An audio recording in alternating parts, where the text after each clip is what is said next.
Let's get straight into it. Your brain's threat detection system, centered in the amygdala, evolved for a world of immediate physical dangers.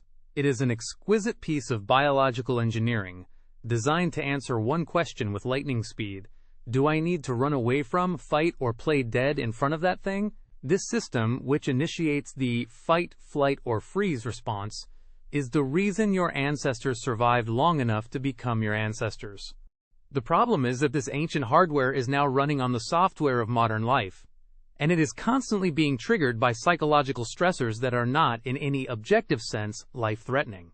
Your body can experience the same intense physiological reaction to a perceived social gaffe as it does to a real physical danger, and it doesn't know the difference. Number 1. Public speaking. The classic example, and for good reason. Glossophobia, the fear of public speaking, is remarkably common. This isn't a simple fear of mispronouncing a word. Your brain is performing a more primal calculation.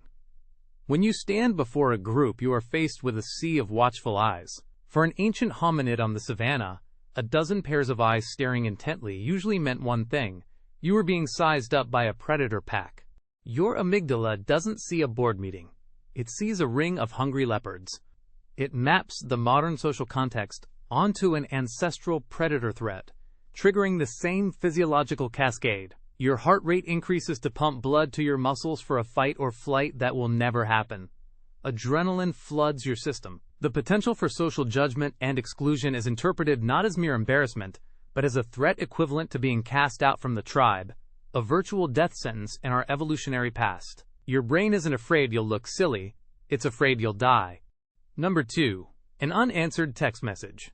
You send a message, the read receipt appears, and then silence. The minutes stretch into an hour. Your brain doesn't calmly assume the other person is busy. Instead, it begins to spin a catastrophic narrative.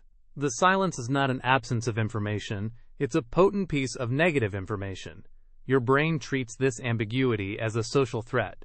This reaction is rooted in our absolute dependency on social cohesion for survival.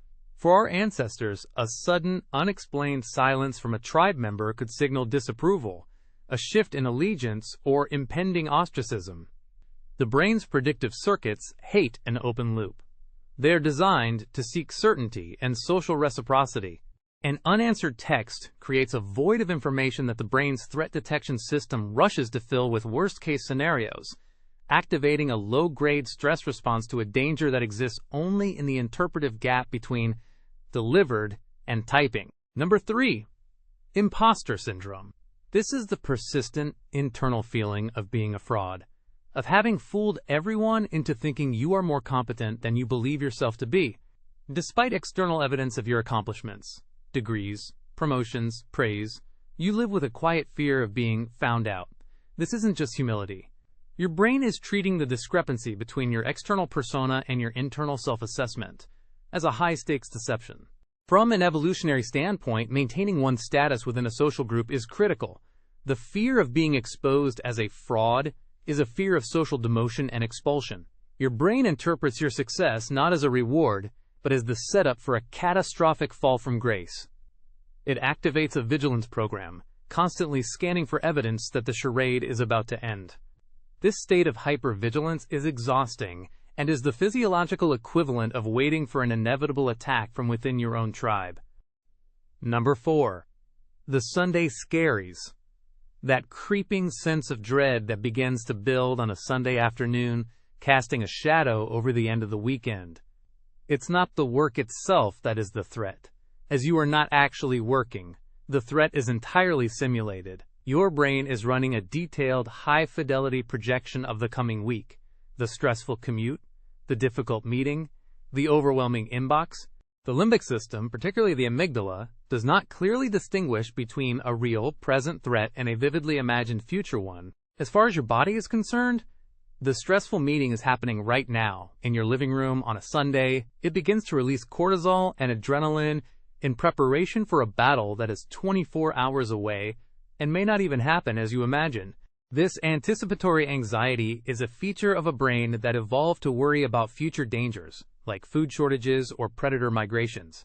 But it becomes a maladaptive bug when it's chronically activated by the predictable, non-lethal rhythms of a modern workweek. Number 5.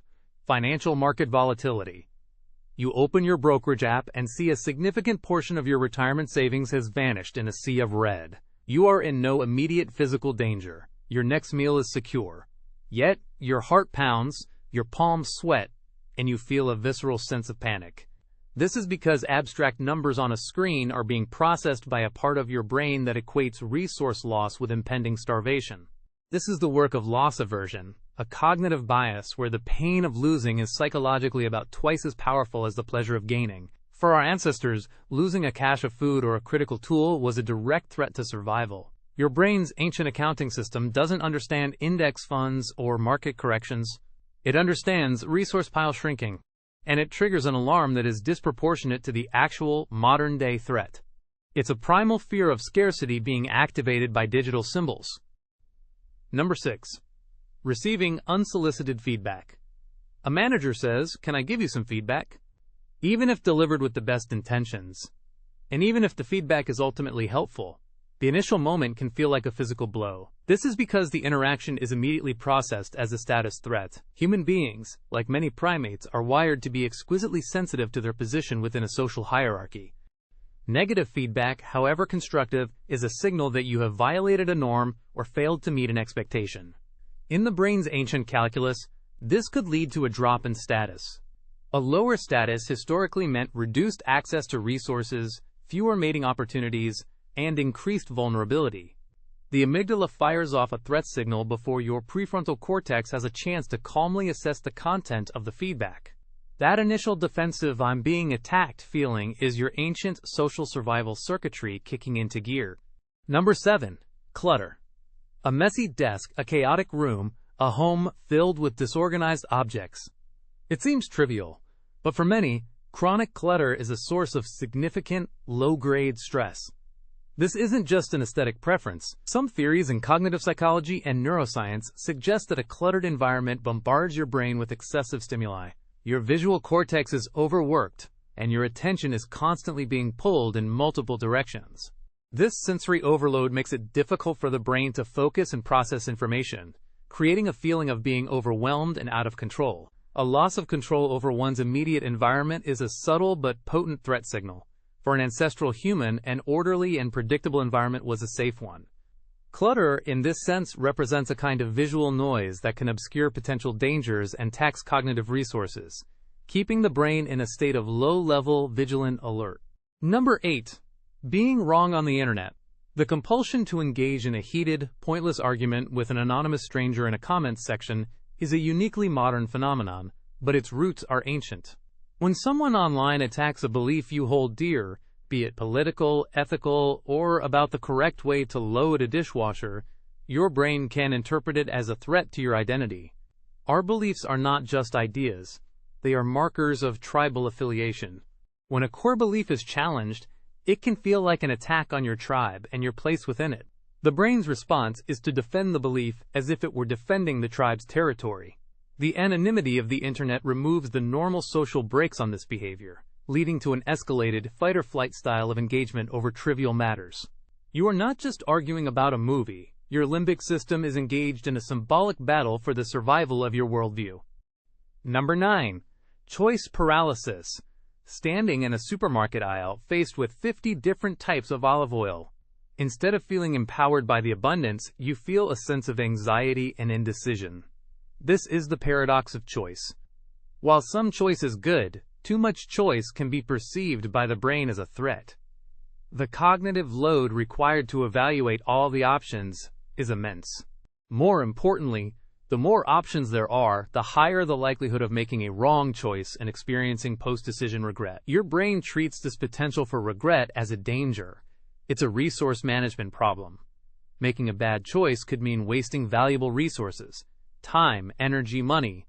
The brain's response is often to either make an impulsive, random choice to end the discomfort, or to avoid the decision altogether. The threat isn't the olive oil. It's the cognitive and emotional cost of navigating a world of overwhelming options.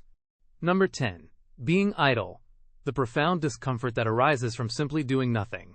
When you don't have a task to focus on, a screen to look at, or a problem to solve, your mind can become a very loud place. This is often when the brain's default mode network, DMN, takes over, and it has a tendency to drift toward unresolved problems, past regrets, and future anxieties. This discomfort with idleness may have evolutionary roots. For an organism in a dangerous environment, being still but not vigilant was a recipe for becoming someone else's lunch. A state of non-purposeful rest could signal a dangerous lack of awareness. In the modern world, this translates into a feeling that you should be doing something productive, that being idle is a waste or even a risk. Your brain interprets the lack of external engagement as a vulnerability, triggering a restless urge to find a task, any task, to feel secure again. The central theme is a mismatch. We are running ancient threat detection software that was perfected for the Pleistocene on the hardware of a world filled with abstract, social, and psychological stressors. This system cannot easily distinguish between a lion in the grass and a critical email from your boss. Recognizing this mismatch is the first step. The goal isn't to turn off the alarm system. It's still useful when you step off a curb into traffic, but to learn to recognize its false alarms for what they are, and to consciously down-regulate the response when the threat is merely perceived, not real.